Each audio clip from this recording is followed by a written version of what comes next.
Amém, Senhor. Pai amado, te agradecemos, Senhor, por mais esse dia. Te agradecemos, Senhor, por tudo que o Senhor já fez por nós, Senhor. Sem nós merecemos nada, Senhor. O Senhor já nos deu o ar para respirarmos, nos deu o nosso alimento, nos deu nossos membros para termos levantado nesse dia, nossas famílias, nosso trabalho, Senhor, sem a gente ser merecedor de nada, Pai. Te pedimos perdão, Senhor, pelos nossos pecados, Senhor. Nós somos muito ingratos, Senhor, por tudo que o Senhor faz por nós. Que a gente possa, Senhor, ter mais temor, Senhor, a Ti, Senhor, e viver uma vida de mais santidade, Pai. Nós somos privilegiados, Pai, por já Te conhecer, Senhor, do jeito que o Senhor quer que a gente conheça. Tanta gente não tem esse privilégio, e nós temos esse privilégio, Senhor, e não damos valor a isso, Pai.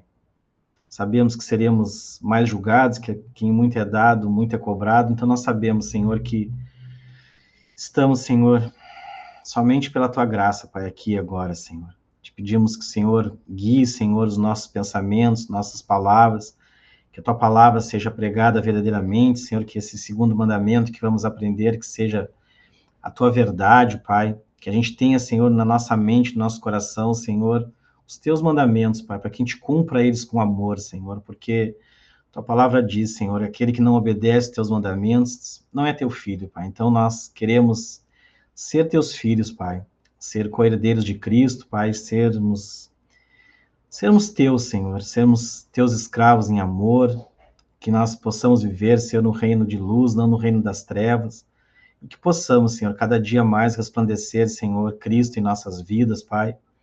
É o que te pedimos em nome de Jesus. Amém, Senhor.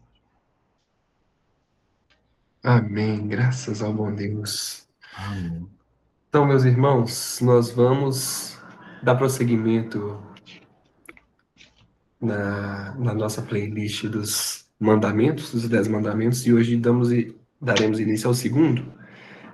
O primeiro a gente acabou dividindo em 2 vídeos, e esse segundo também, tendo em vista que o conteúdo é grande, então essa vai ser a parte 1 desse estudo. Desculpa. Bom, quais serão os objetivos que nós vamos tratar ou buscar com esse estudo do segundo mandamento? Compreender o que o segundo mandamento proíbe e exige, analisar os deveres e os pecados relacionados à adoração a Deus, entender as razões divinas anexas ao mandamento, ao segundo mandamento, e aplicar os princípios da adoração pura à vida eclesiástica e à nossa vida pessoal. O nosso guia desse estudo bíblico é o Catecismo Maior de Westminster, e a pergunta 107 que diz: qual é o segundo mandamento? O segundo mandamento é: não farás para ti imagem de escultura, nem figura alguma de tudo o que há em cima do céu e do que há embaixo na terra, nem de coisas que haja debaixo da terra.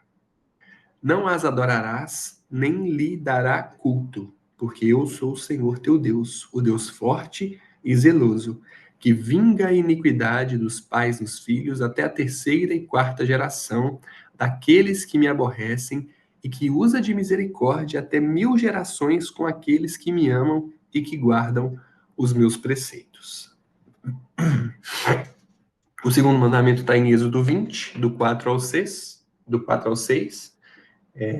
Já vou pular essa leitura aqui, nós já fizemos ela no slide anterior.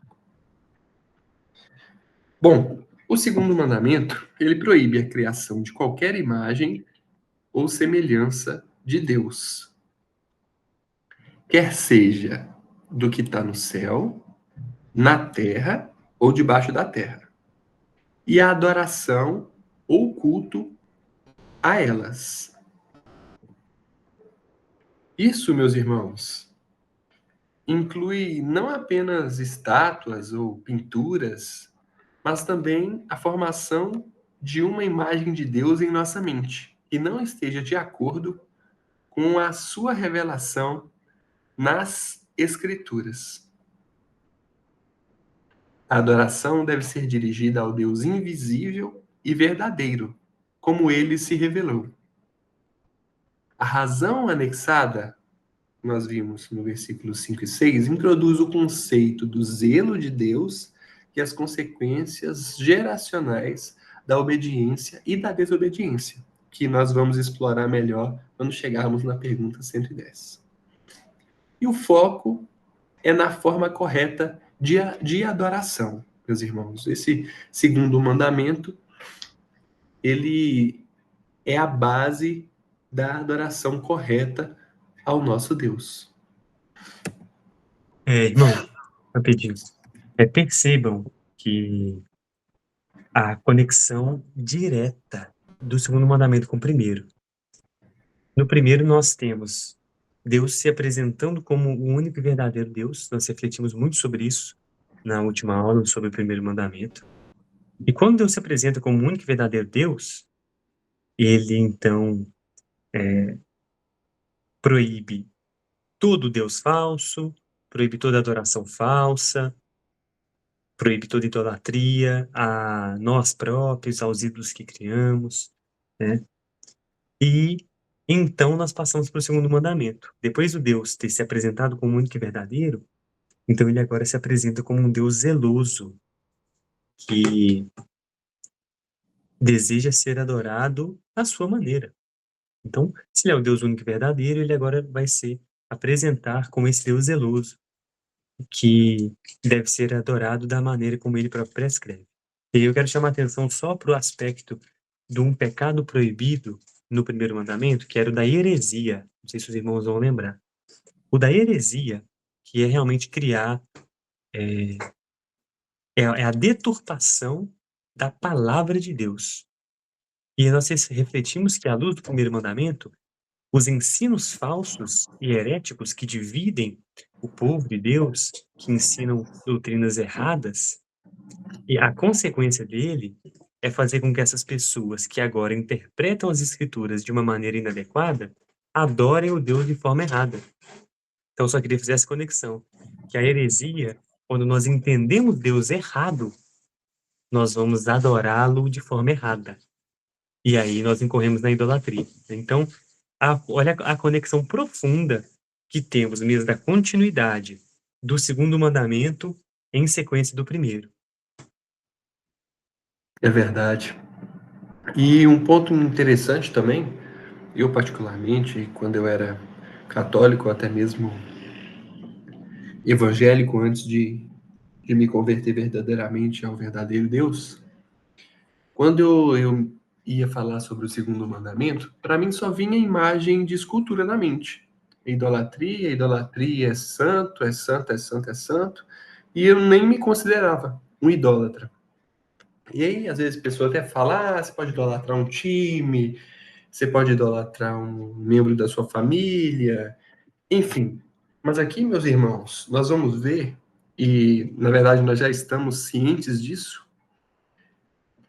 que essa idolatria ela é mais comum do que a gente pensa, porque ela ocorre na nossa mente, diante de um falso Deus que nós mesmos criamos, como o irmão Wesley mesmo disse. Por não conhecermos o Deus verdadeiro, acabamos adorando erroneamente um Deus falso. E é muita gente, meus irmãos, que se incorre nisso. Nós também nos incorríamos e ainda podemos nos sofrer com isso também, se o Espírito Santo não nos ajudar na nossa caminhada, cristã.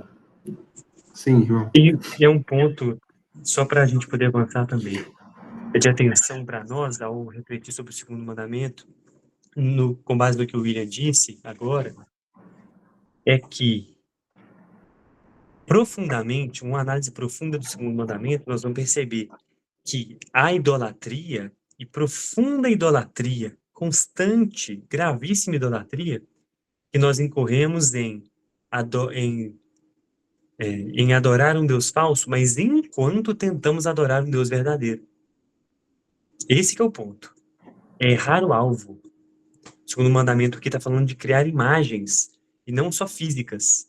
Mas percebam, quando o Deus que eu procuro o Deus verdadeiro, mas eu encontro um Deus com características deturpadas, e aí elas podem ser físicas, como eu olho para o Jesus do The Chosen, ou eu olho para o Jesus do filme A Paixão de Cristo, e essas imagens físicas de Jesus, como o Jesus italiano dos quadros católicos, essa imagem física de Jesus me leva a uma adoração errada, a um Deus falso, enquanto eu tento adorar o Jesus verdadeiro, percebam.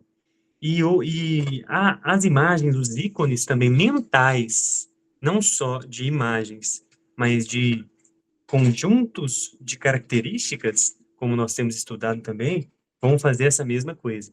Então aqui essa idolatria, ela é especialmente a idolatria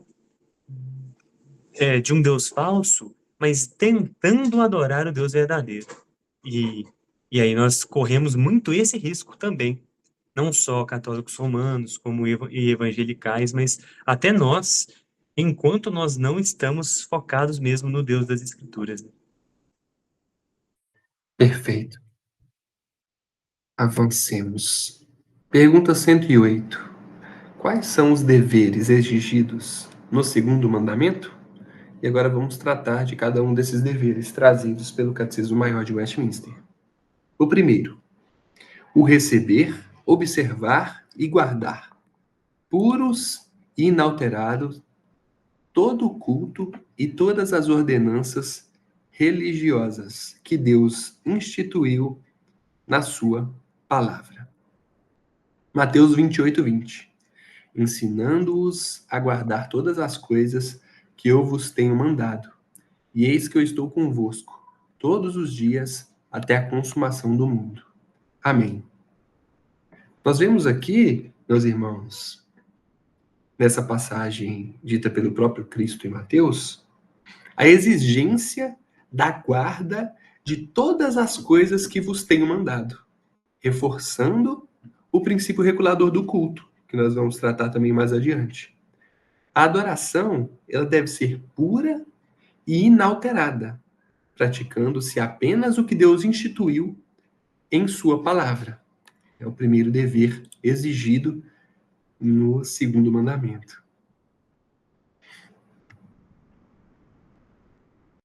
Segundo dever, especialmente a oração e ações de graças em nome de Cristo. Filipenses 4:6. Não estejais inquietos por coisa alguma, antes as vossas petições sejam em tudo conhecidas diante de Deus, pela oração e súplica com ação de graças. E Efésios 5:20. Dando sempre graças por tudo a nosso Deus e Pai, em nome de nosso Senhor Jesus Cristo. Então a oração e a ação de graças são formas essenciais de culto, que devem ser feitas em nome de Cristo. Outro dever, meus irmãos, a leitura da palavra. Deuteronômio 17, 18 e 19. Será também que, quando se assentar sobre o trono do seu reino, então escreverá para si num livro um traslado desta lei, do original que está diante dos sacerdotes levitas, e o terá consigo, e nele lerá todos os dias da sua vida, para que aprenda a temer ao Senhor seu Deus, para guardar todas as palavras dessa lei e estes estatutos, para cumpri-los. Meus irmãos, o rei deveria ler a lei, deveria conhecer a palavra. Atos 15:21. Porque Moisés, desde os tempos antigos, tem em cada cidade quem o pregue, e cada sábado é lido nas sinagogas. Também a prática da leitura da palavra nas sinagogas. Isso é um dever, meus irmãos. A leitura da palavra do Senhor. Meus irmãos, o início dos deveres, lembrando, né, nós estamos tratando agora sobre a adoração a Deus e a correta adoração a Deus, ao Deus que se revelou como único e verdadeiro no primeiro mandamento. Um Deus que agora se revela como um Deus zeloso. Nesse sentido, nós temos que guardar inalteradamente, guardar mesmo com fidelidade cada ordenança de Deus. E especialmente, e aí agora ele parte para os elementos de culto, né? Especialmente as ordenanças religiosas, instituídas na palavra de Deus, como ele disse, princípio regulador do culto. E nós vamos tratar mais sobre isso à frente. Mas especialmente, aí agora ele parte para os elementos de culto. Percebam didaticamente. Agora, nós estávamos até falando antes de começar a aula sobre culto, sobre um culto reformado, e agora nós passamos para elementos de culto. Então, oração e ações de graças em nome de Cristo. Por que em nome de Cristo? Porque Cristo é o único mediador entre nós e o Pai. Então, a oração ela é feita pelo mediador. Então, elementos de culto, agora nós entramos. Primeiro, oração e ações de graças em nome de Cristo. E o segundo, leitura da palavra. Então, percebam esses deveres agora como elementos de culto. E óbvio que eles também são elementos obrigatórios da nossa adoração privada. Óbvio. Privada e familiar também. Mas especialmente aqui nós estamos falando de culto. Então nós entramos já nos elementos de culto. Oração e ações de graças e leitura da palavra. Muito bem colocado, irmão. Vamos avançar. Outro dever vinculado ao segundo mandamento é a prédica da palavra. 2 Timóteo 4:2, que pregues a palavra, instes a tempo e fora do tempo, corrijas, repreendas, exortes com toda a longanimidade e doutrina. A prédica da palavra, meus irmãos, nada mais é do que a pregação da palavra, a exortação à pregação, a exposição das escrituras, não é isso? Continuando, mais um dos deveres vinculados ao segundo mandamento, ouvir da palavra. Atos 10:33. E logo mandei chamar-te, e bem fizeste em vir. Agora, pois estamos todos presentes diante de Deus, para ouvir tudo quanto por Deus te é mandado. Meus irmãos, outro dever vinculado ao segundo mandamento é ouvir da palavra. É um dever nosso ouvir da palavra do Senhor. Os irmãos podem perguntar, e o surdo? Como que ele faz? E aí? Como que o surdo faz? O surdo, meus irmãos, ele vai ouvir não com o ouvido, né? De alguma outra forma, ele vai ouvir, entender a palavra do Senhor, para a glória de Deus. Nesse sentido, dar a atenção devida a ela. É adorar a Deus com a nossa atenção, com o nosso foco, sem desvios, sem deturpações, sem confusões mentais. É estar atento mesmo a tudo que é feito no culto e na adoração a Deus. Então, são elementos de culto que envolvem a atenção especial que temos que ter também. É o Shema, né? Como se diz. Não é simplesmente escutar, essa brincadeira do surdo, mas é ouvir, realmente é entender, absorver a palavra do Senhor. Outro dever, meus irmãos, é a administração e a recepção dos sacramentos. Mateus 28:19. Portanto, ide, fazeis discípulos de todas as nações, batizando-os em nome do Pai e do Filho e do Espírito Santo. Vemos aí uma ordenança vinculada ao batismo. 1 Coríntios 11, 23 ao 26, texto muito conhecido, que é o texto muito utilizado durante a ceia do Senhor. Porque eu recebi do Senhor o que também vos ensinei, que o Senhor Jesus, na noite em que foi traído, tomou o pão tendo dado graças, o partiu e disse: Tomai e comei, isso é o meu corpo, que é partido por vós. Fazei isto em memória de mim. Semelhantemente também, depois de cear, tomou o cálice, dizendo: Este cálice é o novo testamento do meu sangue. Fazei isso todas as vezes que beberdes em memória de mim. Porque todas as vezes que comerdes este pão e beberdes este cálice, anunciais a morte do Senhor, até que venha. Instituição, meus irmãos, da ceia do Senhor. Os dois sacramentos trazidos pela palavra de Deus. É um dever na adoração ao Senhor, a administração e a recepção desses sacramentos. Outro dever, meus irmãos, que a confissão de fé também destaca, o governo e a disciplina da igreja. Mateus 16, 18. E também eu te digo que tu és Pedro, e sob esta pedra edificarei a minha igreja, e as portas do inferno não prevalecerão contra ela. Que um católico olha para esse texto e já fica maluco, já enxerga o Papa e já enxerga o governo da igreja na figura do Papa, do Pedro. Então, nós sabemos, meus irmãos, que essa fala de Jesus, ele está se referindo a ele mesmo, como a pedra que edifica a igreja. O governo da igreja é Jesus. Em Mateus 18, do 15 ao 17. Ora, se teu irmão pecar contra ti, vai e repreende-o entre ti e ele só. Se te ouvir, ganhaste o teu irmão. Mas se não te ouvir, leva ainda contigo um ou dois, firmada. E, se não as escutar, dize-o à igreja. E se também não escutar a igreja, considera-o como um gentio e publicano.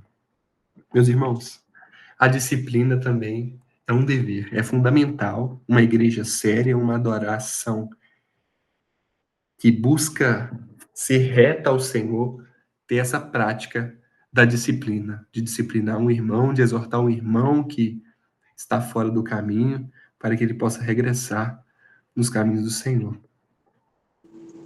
Meus irmãos, na prática, nós vemos muito problema com isso, hoje em dia.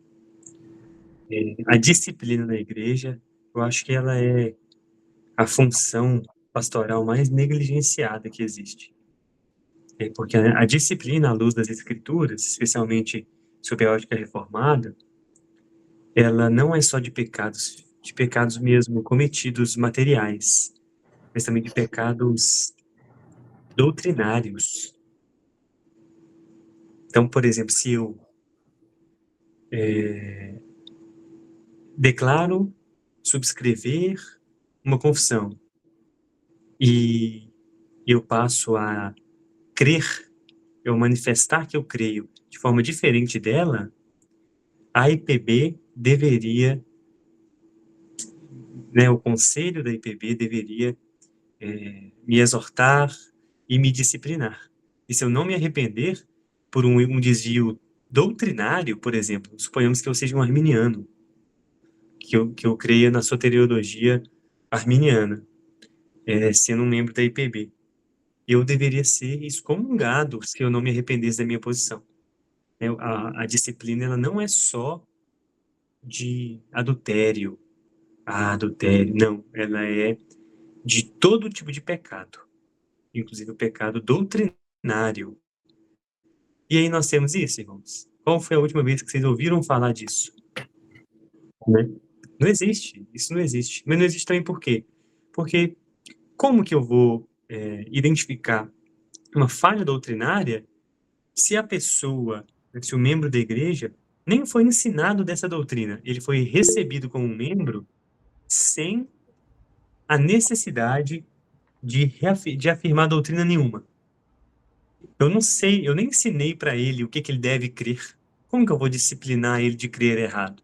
Também seria uma injustiça, né? Então a gente vê que o problema começa no governo da igreja, né? É um governo que não governa a igreja. Uma falha no governo da igreja por parte dos presbíteros e que gera uma falha na disciplina da igreja também. Uma falha gravíssima, né? Mas esses também são elementos que fazem parte da igreja de Cristo, elementos que fazem parte da correta adoração a Deus. a correta adoração a Deus, ela é feita nessa instituição que é a igreja visível. E essa instituição, ela é governada adequadamente e a disciplina também tem que ser adequadamente empregada. Pode falar, irmão Michael. Essa exortação, né, ela deveria ser, tipo assim, eu estou numa igreja presbiteriana, a exortação seria dentro da igreja, né? Mas, assim, quando cara, minha vida toda foi em igreja arminiana, né? E as pessoas que eu ainda converso, quando eu vou conversar alguma coisa, assim, sempre entra em assuntos teológicos um pouquinho. Não é teológico, é experiências, vamos botar deles, né? Eles começam assim, vão conversar com a gente, eles já começam a contar experiências, assim, né? E essas pessoas, a gente deveria exortá-las, né? Exemplo, assim, quando eu comecei a fazer discipulados, né? Eu discipulava arminianos, né? Depois todos saíram, não discipulo mais nenhum arminiano hoje. E aí, às vezes, eu converso com eles. Agora, aí eu conversei com agora e aí faleceu uma senhora da igreja lá, e ele dizendo assim, né? Só resumindo, assim, que ela tinha se convertido no dia que ele tinha pregado e ela aceitou Jesus no dia que ele tinha pregado. Se ele não tivesse naquele culto, naquele dia, ela não tivesse aceitado Jesus com ela, não teria ido para o céu. Então, ele foi o responsável por ter levado dela ter ido para o céu. E aí a gente fica assim, ó, eu vou ficar brigando com todo mundo, né? Essa exortação dessas pessoas, né? A gente faria o quê? A gente ficaria calado? A gente seria covarde em não dizer a verdade? Ou a gente teria que confrontar cada vez que a gente escutasse uma coisa assim, né? Eu fiquei assim, na hora, assim, eu fico calado. Hoje eu fico calado em todos os lugares que eu tô, porque é totalmente ao contrário de tudo que a gente crê, né? Palavra ensina diferente, mas aí eu teria que exortar todo mundo. Mas aí a gente fica, hoje eu fico calado, família, né? Eu tô totalmente calado em tudo, assim. Mas aí, ao mesmo tempo, em Apocalipse fala que os covardes não entrarão no reino do céu, aí eu fico depois orando para Deus, Senhor, sei o que eu faço, né? Então, irmão, muito boa essa sua observação. Quando nós estamos tratando especificamente desse dever em relação à disciplina da igreja, quando a gente vê até esse texto de Mateus 18, do 15 ao 17, está tratando do irmão, o irmão em Cristo, como se fosse você, irmão Maico, fosse falar comigo, por exemplo, fosse falar com Wesley, um irmão que comunga da mesma fé, que tem o mesmo Deus. Mas nós vamos ver no último dever trazido pela confissão de fé em relação ao segundo mandamento, algo que vai tratar desse assunto, sobre a exortação para pessoas que não estão na igreja de Cristo, né? Não na igreja presbiteriana, ou batista, ou o que seja, mas na igreja de Cristo, que devem sim ser exortados, mas de uma outra forma. Irmão, se você também puder complementar aí sobre o assunto. Então, esse aspecto do governo dessa disciplina, da exortação, que eu mencionei a exortação, ela está completamente ligada à disciplina da igreja. Então, nesse aspecto aqui, não é essa exortação horizontal, sabe? Entre irmãos. É a exortação vertical da igreja visível, do presbitério ou do conselho dos presbíteros, com autoridade constituída sobre um membro, né, sobre um cristão, para que ele se desvie dos seus maus caminhos, enfim, e retorne a, a, a doutrina adequada, a prática piedosa adequada. Agora, a exortação horizontal entre irmãos mesmo, ela não provém daqui, exatamente, que nós desse aspecto aqui que nós estamos estudando, ela vai provir de outros mandamentos, por exemplo, o quinto mandamento, que fala sobre o tratamento entre iguais, também não só entre superiores e inferiores, mas também entre iguais. O apóstolo Paulo vai falar muito sobre isso, sobre exortar uns aos outros, sobre amor fraternal. E esse amor fraternal ele está ligado a isso. A primeiro, me incomodar, se eu sou servo de Deus, eu me incomodo quando Deus é alvo de desobediência, quando a lei dele é transgredida. E outro, se eu amo o meu irmão, quando ele peca contra Deus, eu também devo exortá-lo. Agora, surge um terceiro aspecto, né? primeiro, a exortação vertical, que é a disciplina eclesiástica, que é o que eu falei, é o conselho tratando com o cristão. O outro, que é uma exortação entre irmãos, e aí surge um terceiro agente aí, que é o ímpio. Como a gente vai lidar com o ímpio? O ímpio não está sujeito à lei de Deus e nem pode estar, Romanos 8 vai falar, porque ele está sujeito à carne. Como então que eu posso exortá-lo à luz da lei de Deus? Estava conversando com o irmão William esses dias sobre isso, sobre a exortação de alguém que a gente não sabe, será que é cristão ou não é? O que eu devo fazer é exortar ou não? É evangelizar? Porque eu percebo, irmãos, que crentes nós exortamos horizontalmente, né? Como irmãos que amam, há um amor fraternal. Ímpios nós não exortamos, ímpios nós evangelizamos. Acaba que, na prática, nós estamos usando a lei de Deus para que eles se convertam dos seus maus caminhos.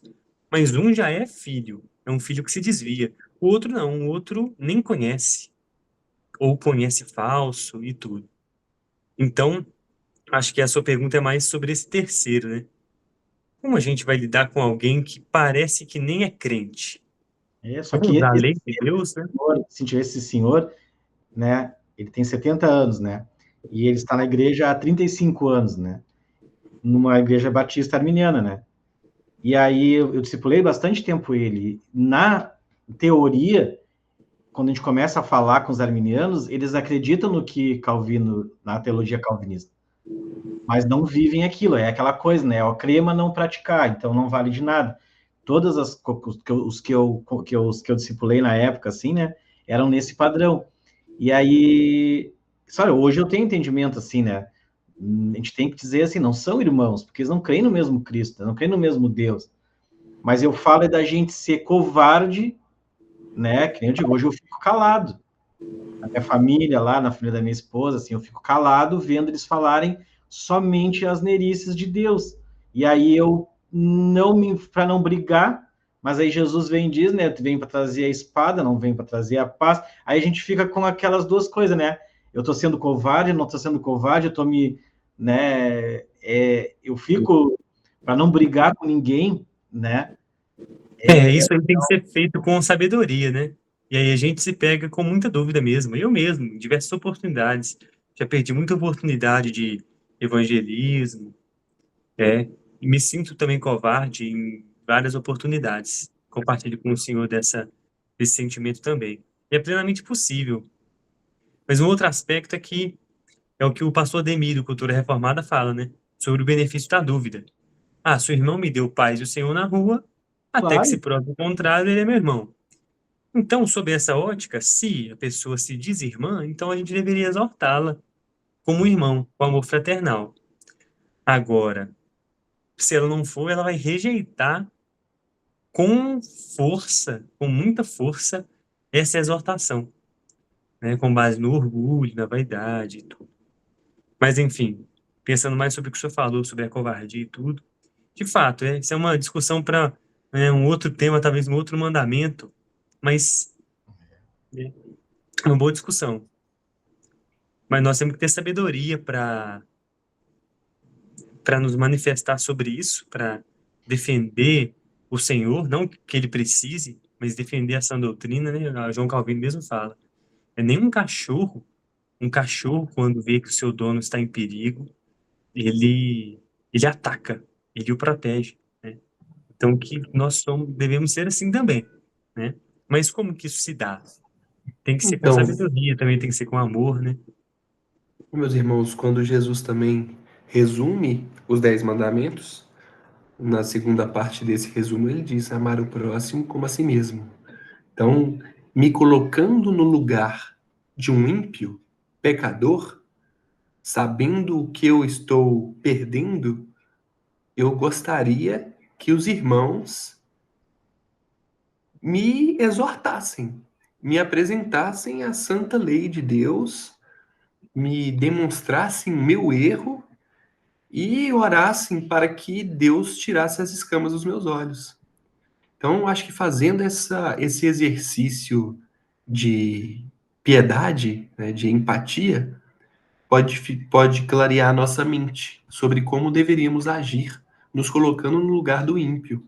É aquilo que o Tiago falou aquele dia, né? Naquela conversa privada nossa lá, sobre honrar pai e mãe.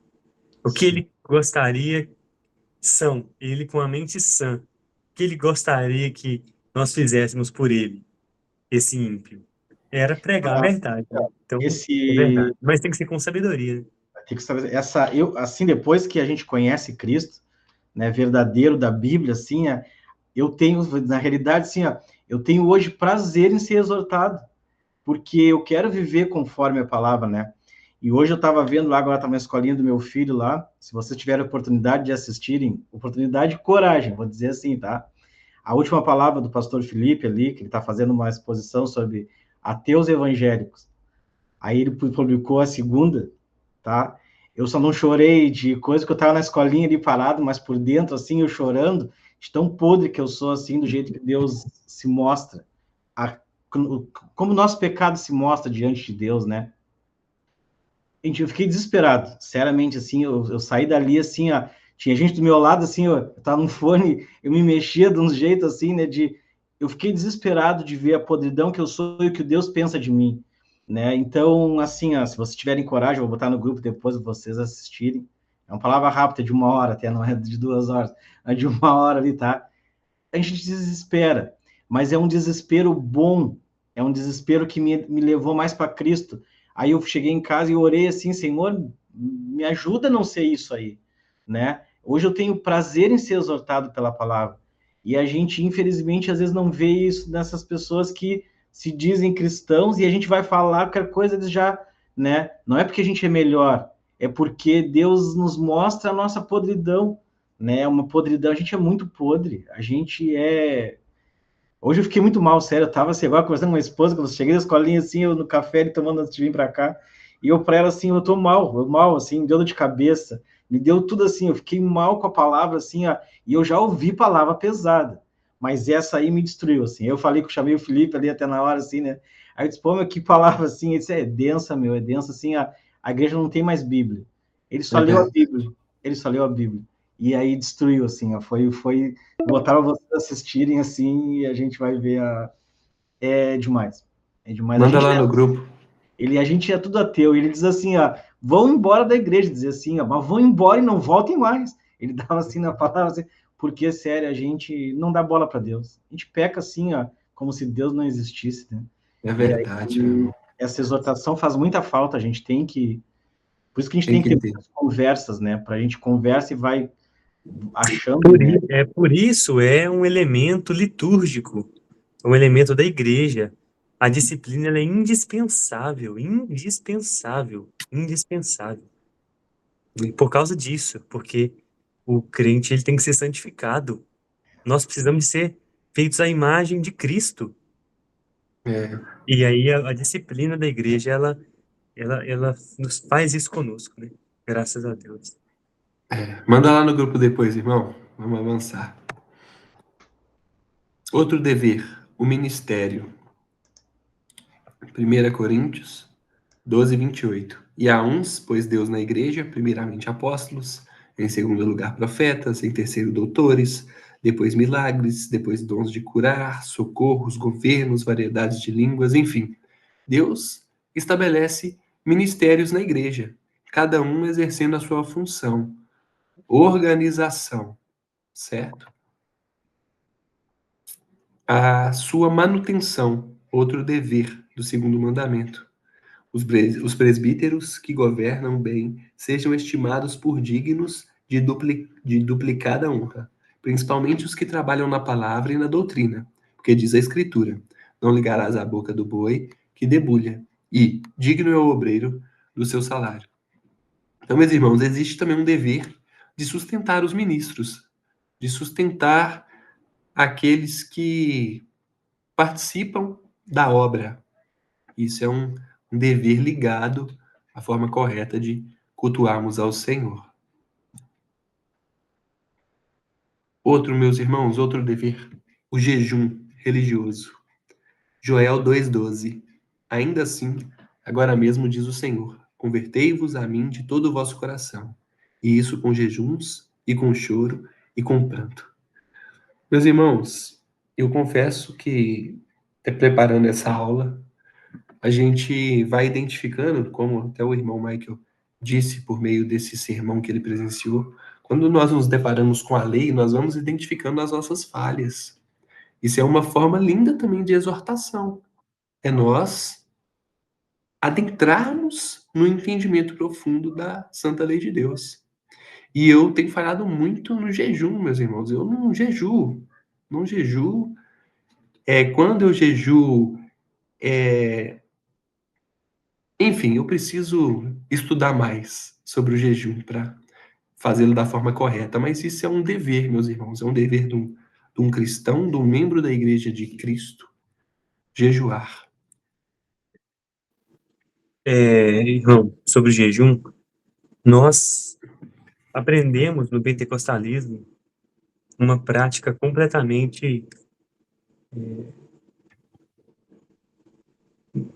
deturpada, né? Para não ser mais agressivo com as palavras.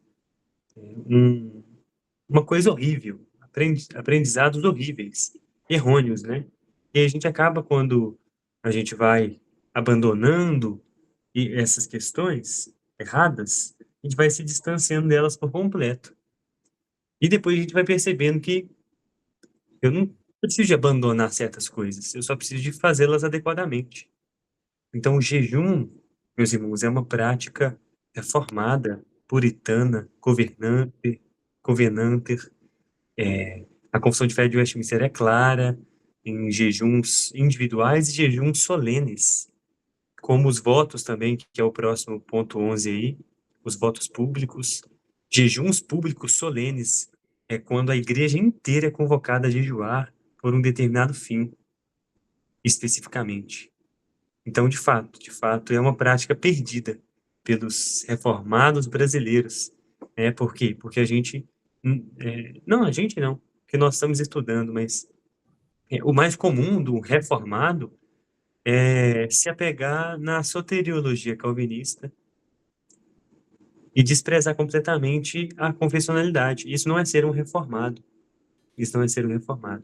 Então, nós precisamos de ser reformados de verdade e confessionalmente entender a completude da doutrina. E o jejum é uma prática da Igreja Reformada, da Igreja de Cristo em todos os séculos, que a gente perdeu, eu perdi quando pentecostal, quando comecei a estudar, né?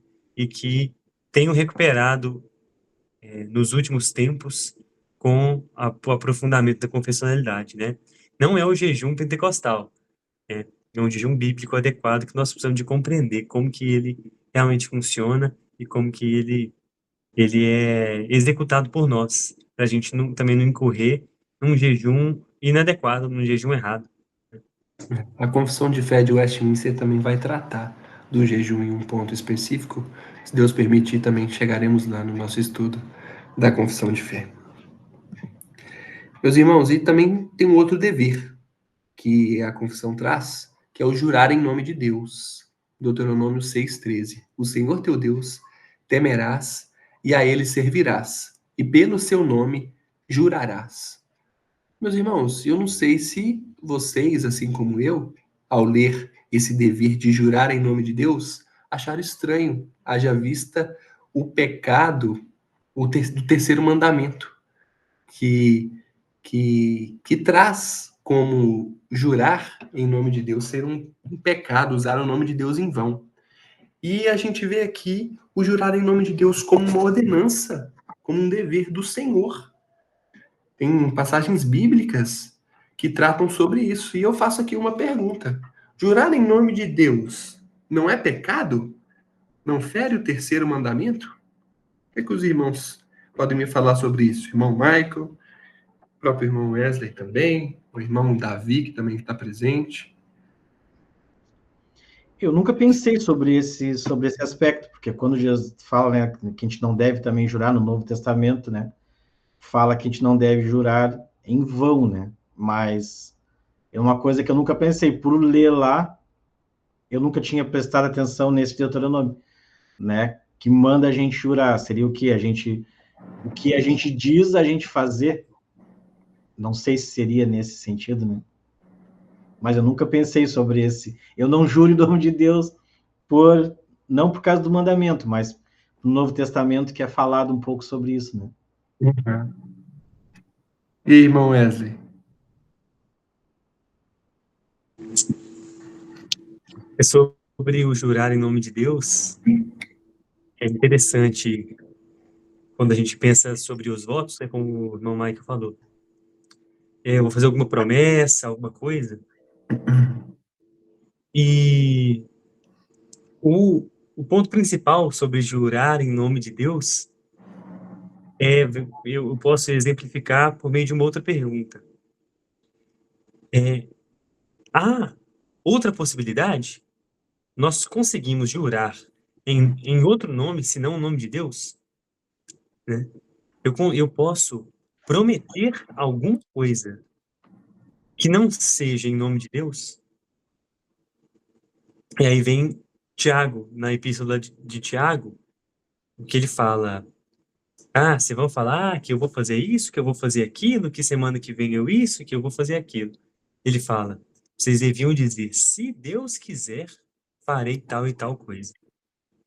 Então, jurar em nome de Deus é um dever no segundo mandamento, porque Deus é o único nome pelo qual nós podemos jurar. Que garantia eu tenho, o Michael tem, se eu te jurar, Michael, que pelo meu próprio nome que eu vou fazer tal coisa? De que valor tem o meu nome? Agora, quando eu arrogo o próprio Deus, então jurar faz sentido, né? Há confiança nisso, porque é Deus que pode fazer aquilo que eu desejei, aquilo que eu prometi, aquilo que eu me compromissei. Só Deus pode. Se eu, por exemplo, um exemplo simples, fiz uma promessa de te visitar semana que vem aí no Rio Grande. Eu nem sei se eu estarei vivo. Então, eu só posso jurar em nome de Deus, né? E aí que vem o entendimento errado do jurar que nós temos, de acordo com o entendimento popular, né?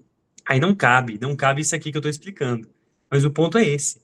O jurar é exatamente isso. É eu me basear numa certeza de que tal voto será cumprido, de que tal promessa será cumprida.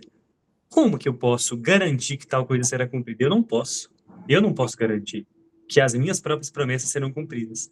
Por isso, então, eu juro em nome de Deus. Porque se Deus quiser, eu cumprirei tal promessa. É mais nesse sentido, sabe? Em Deuteronômio diz isso, mas ali em Mateus 5, né? Também ouviste dizer que foi dito aos antigos: não jurarás falso, mas cumprirás rigorosamente teus juramentos ao Senhor. E, entretanto, eu vos afirmo.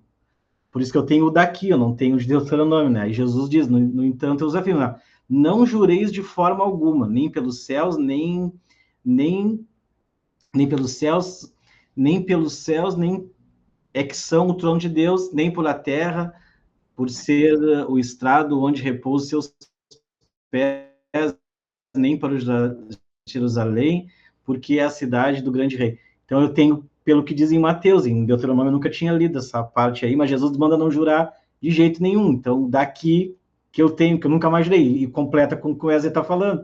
Eu não sei que eu vou estar vivo daqui a um segundo, então a gente tem que dizer, se Deus quiser, né? Mas eu não tinha visto essa parte de Deuteronômio, eu não conhecia, sinceramente eu não conhecia.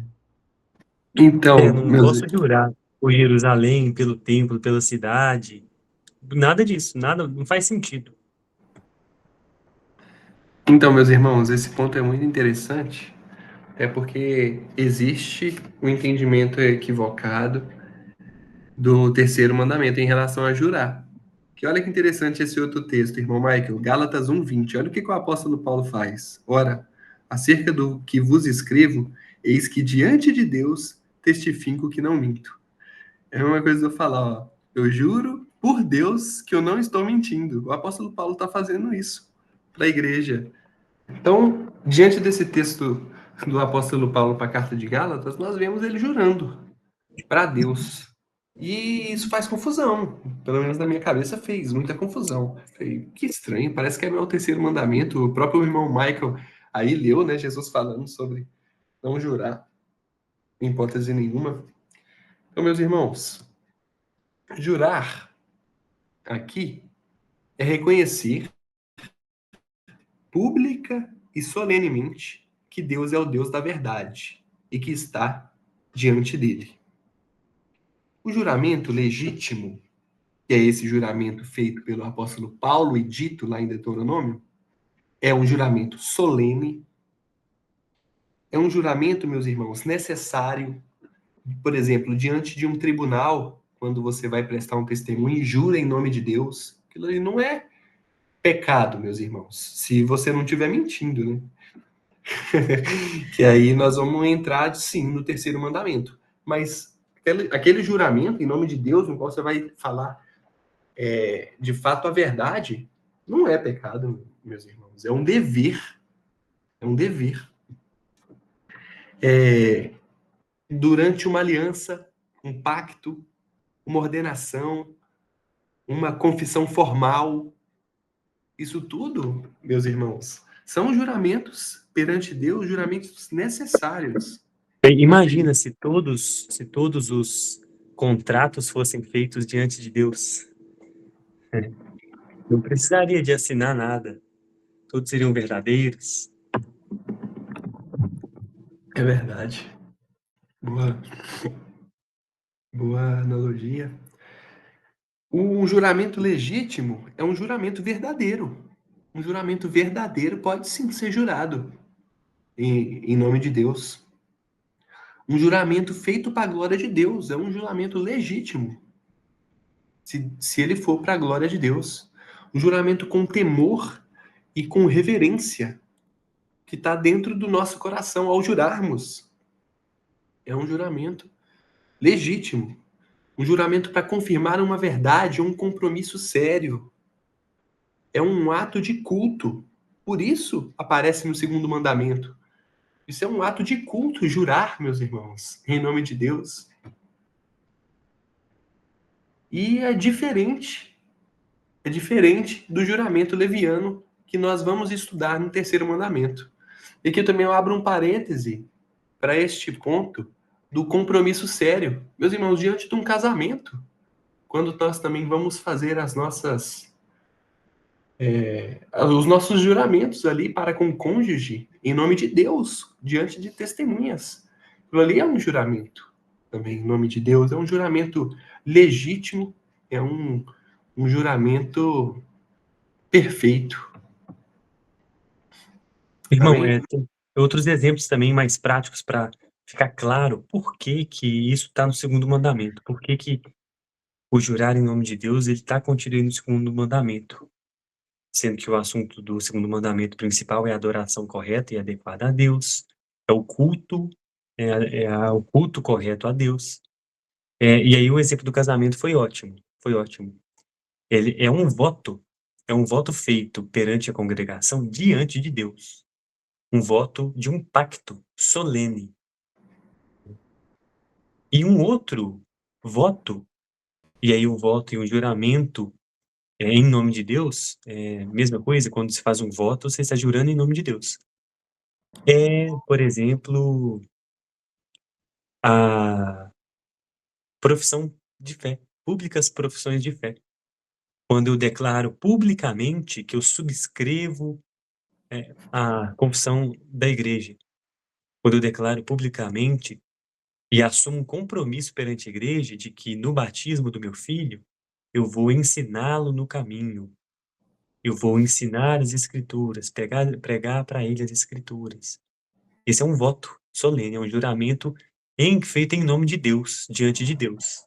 É uma confissão Entendem? formal, Então, trazida ali. é um elemento também de culto, os votos solenes. Os votos solenes diante de Deus, jurando em nome de Deus, são elementos de culto também nesse sentido. Por isso, Exatamente.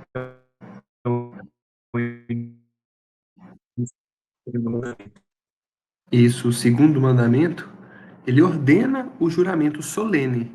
como eu já disse, e o Wesley colocou muito bem, porque é um ato de culto e reconhecimento da verdade de Deus. E diferente, como já dito, do juramento do terceiro mandamento, que é um juramento vão e leviano que nós vamos estudar em outro momento. Outro dever, meus irmãos, e o fazer os votos a ele. Salmos 76, 11. Fazei votos e pagai ao Senhor, vosso Deus. Tragam presentes os que estão em redor dele, aquele que é temível. Eu faço uma pergunta aqui para os irmãos. O que é fazer voto? Os irmãos já pararam para refletir sobre isso? Entendem o que é fazer um voto? De novo, assim como no jejum, né? Também, eu nunca pensei sobre isso. De novo, assim como no jejum, nós temos a deturpação pentecostal, né, na nossa mente. Mas o fazer voto é assumir esses compromissos solenes também diante de Deus. Está totalmente ligado com o jurar em nome de Deus, mas com compromissos solenes, com compromissos formais e religiosos mesmo diante de Deus. E de assumir compromissos diante de Deus que eu deverei cumpri-los. Se Assumir um compromisso, eu farei tal coisa. Isso, meu irmão. Eu creio que os irmãos estão com tempo, acho que o tema é interessante, e vou pedir até a ajuda dos irmãos aqui. Mas vamos lá. Fazer votos a Deus é prometer, de forma solene e voluntária, diante dele, cumprir algum dever santo ou dedicar-se a uma obra lícita para a sua glória. E aqui, meus irmãos, eu queria... Irmão Michael, tá com a Bíblia fácil aí? Consegue abrir, por gentileza, 1 Samuel 1 e ler o versículo 11? E fez um voto dizendo: Senhor dos exércitos, se benignamente atentares para a aflição da tua serva, e de mim te lembrares, e da tua serva não te esqueceres, mas a tuas servas deres um filho homem, ao Senhor o darei todos os dias da sua vida, e sobre a sua cabeça não passará navalha. Você vê Ana, nessa passagem, Ana prometeu, fez um voto, prometeu consagrar o seu filho ao Senhor. Irmão, abre aí Gênesis 28 e lê o 20 ao 22, fazendo favor. E Jacó fez um voto dizendo: Se Deus for comigo e me guardar nessa viagem que faço, e me der pão para comer, e vestes para vestir, e eu em paz tornar a casa de meu pai, o Senhor me será por Deus. E sobre dar o dízimo, lê também o E 20. esta pedra que tenho posto por coluna será a casa de Deus, e de tudo quanto me deres, certamente te darei o dízimo. Isso, meus irmãos, é Jacó fazendo um voto com Deus, prometendo para Deus dedicar o dízimo. E o que o Wesley falou aí é interessantíssimo sobre como a ideia do voto ela é deturpada. Até quando a gente lê essa passagem de Jacó, parece barganha, não parece? Fala, Deus, eu vou fazer isso, né?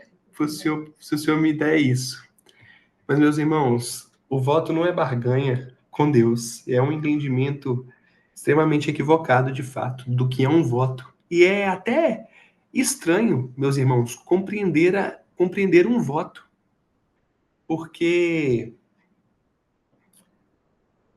o voto é você falar, prometer que vai fazer uma coisa que você já deve fazer.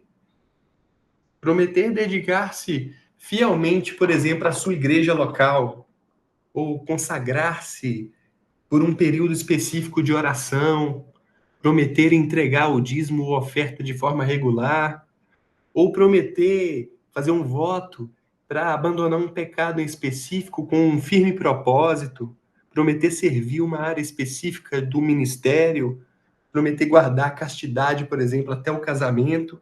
Isso são votos. Um voto solene em casamento, uma ordenação, uma profissão de fé, como a gente já viu anteriormente analisando o juramento. Tudo são votos a Deus, meus irmãos. Por isso que diz, irmão Michael, abre aí, Eclesiastes 5, lê do 4 ao 6, para a gente finalizar esse ponto. Quando a Deus fizeres algum voto, não tardes em cumpri-lo, porque não se agrada de tolos. O que votares, paga. Melhor é que não votes do que votares e não cumprires. Tá vendo? Ele até fala, melhor então nem votar, porque se fizer o voto, tem que cumprir. Então, meus irmãos, mas é um dever de um cristão fazer um voto e cumprir. Isso é um ato solene. Isso deve ser feito num culto público. Votos para com Deus. E, meus irmãos, pensando um pouco mais profundo sobre isso é uma forma de você, um homem sistemático, que quer honrar com a sua palavra, cumprir. Você externaliza, você fala e você faz. E cumpra isso, porque você falou. É claro que a gente tem que fazer independente de falar, meus irmãos. Eu estou falando assim, isso é uma forma do voto também, ajudar a gente a fazer o que tem que ser feito. Então nós deveríamos ressignificar o voto, na verdade, ter o entendimento correto do que o voto é e representa, para que possamos exercê-lo da forma correta diante de um culto público para o Senhor. O próprio Jonathan Edwards, ele tem as suas famosas resoluções, não sei se os irmãos já viram, essas resoluções tipo essas resoluções de fim de ano, né, que a gente costuma fazer, e ele tem, eu nem lembro o número, 70 e alguma coisa, não sei quantas resoluções, né, e ele fez quando ele tinha 17 anos, e essas são as resoluções, algumas que eu me lembro mais ou menos das resoluções dele, nesse sentido de que eu procederia adequadamente, lutaria contra o pecado, que eu vou investir bem os meus bens, o meu patrimônio, eu vou administrar bem as minhas coisas, eu vou estudar, eu vou ler tantas obras, eu vou fazer isso, eu vou fazer aquilo. Resoluções que às vezes são muito mais profundas, né? Dado o grau de conhecimento e espiritualidade que ele tinha. Mas é tudo nesse sentido. E entra também, como ele disse, os votos solenes e públicos, como o voto do casamento e outras coisas, né? Então, quando nós adulteramos, alguém adultera, vários pecados cometidos, né? E a quebra de um voto solene, né, como uma adoração inadequada a Deus, é feita. Então, além do adultério, também de outro mandamento, né? O adultério do sétimo mandamento, também se quebra o segundo mandamento, quando esse voto é o voto solene e religioso, como o casamento. É verdade. Muita bênção. O Wesley falou, me fez até lembrar. Todo final e início de ano eu faço como se fosse um quadro dos sonhos, de objetivos, e traço ali alguns objetivos para o ano. E aí isso acaba sendo votos que eu faço, né, para com Deus. E eu também não tinha pensado nisso, mas me faz sentido ser votos para com Deus, inclusive porque alguns envolvem também o próprio Deus, né? Mas vamos prosseguir aqui para o último dever, para a gente encerrar a aula de hoje, que já passou um pouco do tempo. Mas o último dever trazido pelo Catecismo Maior, envolvendo o segundo mandamento, é desaprovar, detestar e opor-nos a todo culto falso, e segundo a posição e vocação de o remover tal culto e todos os símbolos de idolatria. Atos 17, 16 e 17. E enquanto Paulo os esperava em Atenas, o seu espírito se agitava em si mesmo, vendo a cidade tão entregue à idolatria, de sorte que vendo a cidade tão entregue à idolatria, de sorte que disputava na sinagoga com os judeus e religiosos e todos os dias na praça com os que se apresentavam. Paulo, aqui nessa passagem, ele se opõe à idolatria em Atenas. Ele se opõe. Ele, com zelo, para a glória de Deus, ele se opõe àquela idolatria em Atenas. E Deus exige essa rejeição ativa e essa oposição a qualquer forma de culto falso ou idolatria em nós, meus irmãos. Diante de um culto falso, diante de um problema na igreja do Senhor, nós temos o dever de nos opormos, de detestarmos, de apontarmos, de nos posicionarmos. Porque se não fizermos, quebramos o segundo mandamento. Quebramos o segundo mandamento, porque nós estamos permitindo que a idolatria persista, reine. Deuteronômio 7:5. Porém, assim lhes farei: derrubareis os seus altares, quebrareis as suas estátuas e cortareis os seus bosques e queimareis a fogo as suas imagens de escultura. Meus irmãos, nós estamos diante de um Deus santo e perfeito. Nós vimos todos ou a maioria, os que a gente pôde, os atributos de Deus nas nossas aulas da confissão de fé, meus irmãos. Diante de um Deus tão santo, quando algo fere o caráter de Deus, nós deveríamos nos entristecer e nos irar. Assim como Jesus Cristo viu aquele povo vendendo as coisas lá de frente para a casa do Senhor, e ele, irado, derrubou e quebrou tudo, se opondo à idolatria, se opondo ao culto falso, meus irmãos. Que esse segundo mandamento possa inundar os nossos corações. O princípio regulador do culto, implícito nesse mandamento, exige que a igreja só pratique aquilo que Deus ordenou em sua palavra. Ou seja, meus irmãos, o que não está ordenado na palavra do Senhor deve ser rejeitado. Um exemplo prático é a ênfase na pregação expositiva da Bíblia, como nós já vimos, a oração, a celebração correta dos sacramentos, batismo e a ceia do Senhor, em contraste com a introdução de elementos de adoração que são baseados em invenções humanas ou tradições sem base bíblica. Por exemplo, Irmão, ministérios... Sim. rapidinho. O capítulo 21 da nossa Confissão de Fé, de Westminster, ele vai inclusive falar que o culto ele tem que ser feito conforme a prescrição divina, livres de invenções humanas e sugestões de Satanás. É o texto da Confissão de Fé, que nós vamos chegar lá também, se Deus quiser, aos domingos. É esse. Ele tem que ser livre de invenções humanas e de sugestões de Satanás. Então nós percebemos que muitas dessas coisas que ele vai falar agora são invenções humanas ou sugestões de Satanás. Ou até os dois ao mesmo tempo, né? Satanás sugeriu e o homem inventou essas porcarias. É E aí verdade. nós temos só para confirmar o princípio regulador do culto. A base principal dele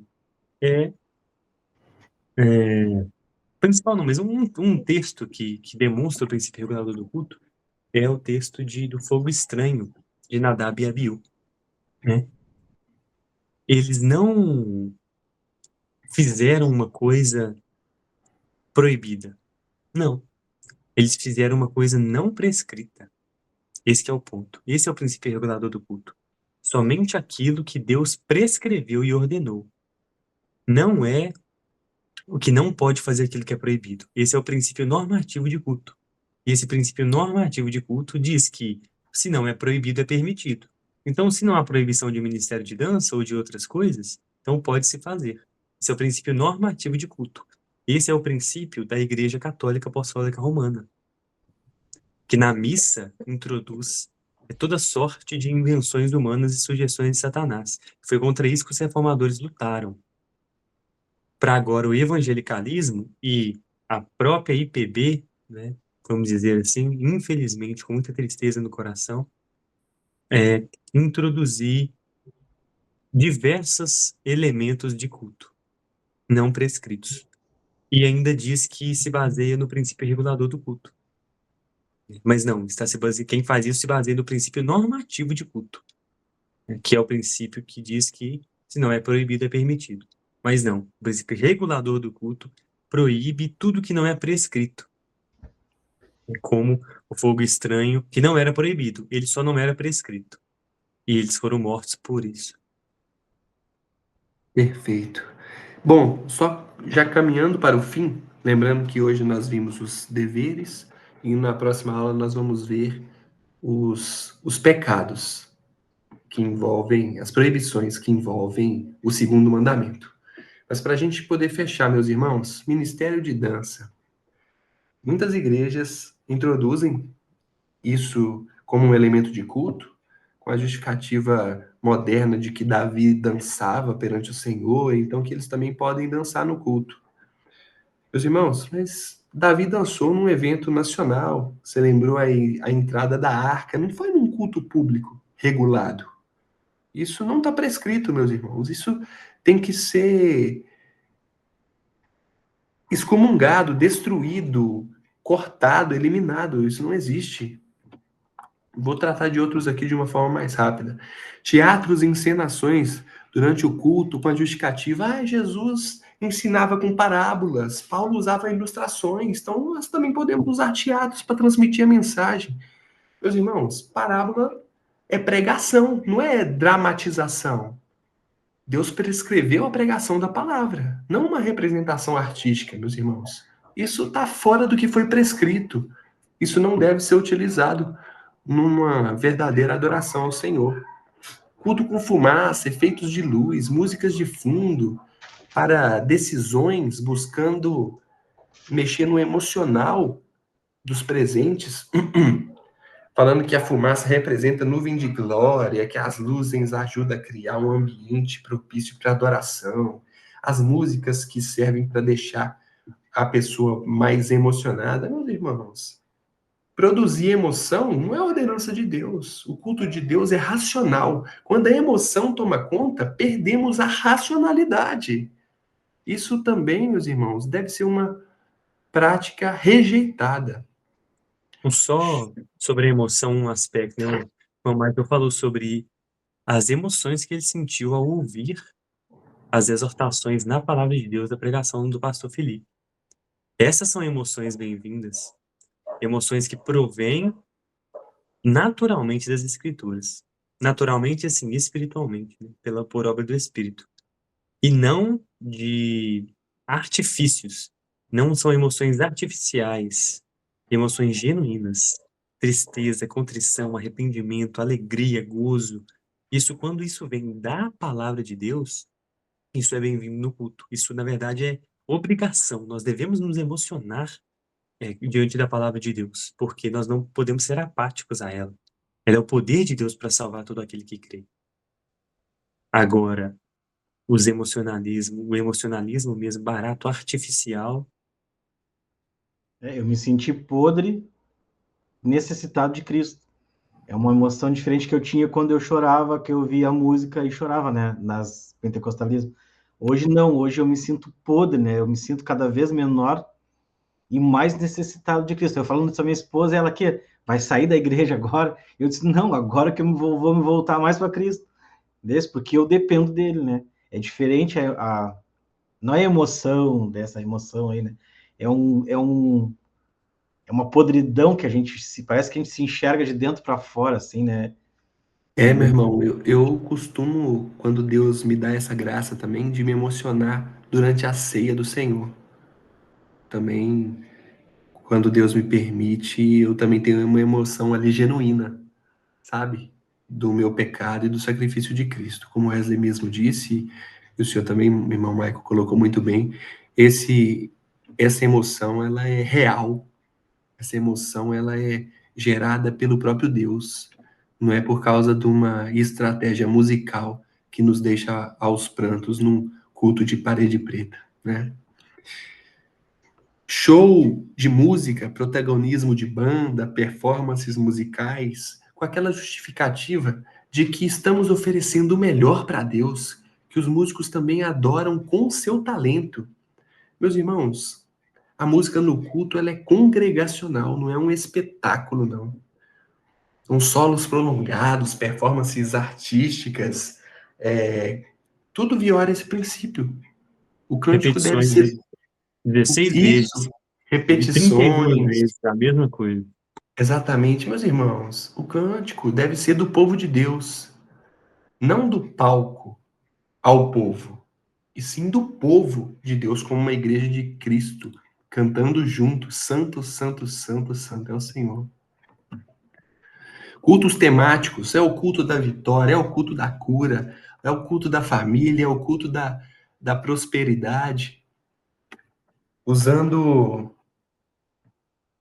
focando o culto em uma coisa específica para atrair pessoas, interesseiros, com aquela justificativa que Jesus curava, ou que Jesus cuidava da família. Meus irmãos, culto não é o evento para satisfazer a necessidade específica de ninguém. É um encontro regular com Deus, segundo as ordenanças de Deus. Então, isso também, meus irmãos, deve ser rejeitado.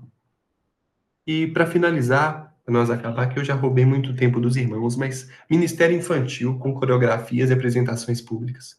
Irmão, não vou negar, é bonitinho ver as criancinhas lá cantando, fazendo a apresentação. Meus irmãos, é bonitinho, as crianças adoram, é uma forma de louvor. Meus irmãos, na verdade, aquilo ali são performances, não são elementos ordenados. Aquilo ali não deve ser feito num culto público ao Senhor. Aquilo ali não está prescrito. Aquilo ali é idolatria, aquilo ali fere a ordenança de Deus.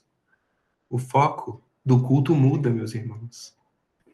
Então, enfim, eu tomei a liberdade de trazer algum desses pontos para a nossa reflexão, abraçando mais uma vez o princípio regulador do culto, que é trazido pelo próprio Deus a Moisés por meio do segundo mandamento, meus irmãos. E queria finalizar essa aula com essa reflexão sobre como têm sido os nossos cultos hoje, como temos adorado ao Senhor aos domingos ou nos nossos lares, né?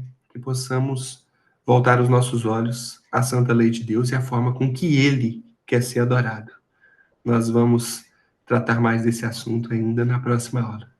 Amém, meus irmãos? Uma para vocês deixarem dito, assim, tá? Não para... Eu já estudei sobre esse ponto, mas é uma pergunta que é muito relevante e quem assistir a aula depois vai... A explicação de vocês, assim, tá? Como a Nadab e Abiú, né? Que eles foram mortos ali por Deus, né? Eu já estudei sobre isso, eu quero que essa resposta de vocês para ficar gravado em vocês, né? Por que Deus não mata hoje quando acontece isso nos cultos? Ah, a resposta é até mais simples, né? Assim, para mim. É porque ele não quer. Enfim, mas claro que a gente pode trabalhar um pouco mais nesse sentido, né? Porque isso é Mas é uma porque pergunta tem. relevante, né? Que as pessoas olham, por que ele matou Sim, lá, né? E hoje ele não mata mais e na teoria ainda pior que estava naquela época, né? é. Ele deveria, O, né? É que se é. disser que ele deveria, aí a gente está dizendo que ele está errando. Então é complicado a gente dizer isso também, né? Não, deveria, assim, arrogando. Nós devemos, diante disso, arrogar os atributos de Deus, né? Deveria. Por quê? Porque Deus, ele é justo. E diante da impiedade, ele não se mantém inerte, ele odeia toda impiedade. Ele odeia toda idolatria. Nesse sentido, ele deveria, que ele está falando, né? Agora, ele é longânimo. Deus é longânimo. Então, pela sua longanimidade, ele é tardio em irar-se. Ele, para a sua própria glória, Exerce a mantém misericórdia. exercendo misericórdia. Muitas pessoas, no engano, né? No, na operação do erro também, tudo para sua própria glória. O problema de quem faz essa pergunta é que eles utilizam essa pergunta para contrariar o princípio, para dizer que não é. Ora, se Deus não puniu e não pune mais, não quer dizer que ele passou a aceitar. Isso é uma argumentação tola, tolíssima. E quem utiliza essa pergunta geralmente é para contrariar o princípio regulador do culto, né? E para dicotomizar, às vezes, o Deus do Antigo Testamento com o Deus do Novo Testamento, né? Mas, O entendimento mais assim que eu tenho, nós, essas pessoas, né? É nós mesmos, né? Já estamos mortos, na realidade, né? E não são cultos a ele, né? como fala lá, que são sinagogas de Satanás, né? Então, a gente fica assim, a gente sabe que essas igrejas grandes, né, a gente, que nem nossa igreja agora ali tem 6 pessoas, né? Aí a gente vai dizer que a nossa igreja com 6 pessoas é uma igreja verdadeira, uma igreja com 10 mil não é. É difícil da gente visualizar isso aí, né? Assim, né? É Crianças, verdade. ali, eles têm ali, o Evandro tem 4 filhos. 3, ela tem uma guriazinha, tem 2, ou tem 4, e outra tem 5. O Bruno tem uma de 2 e um de 8. E os meus são grandes, né? A gente chega na casa do Evandro, é uma gritaria total, aquela criançada, assim, tá? Aí no primeiro dia, assim, eu disse, pá, vai ser uma zoeira o culto, né?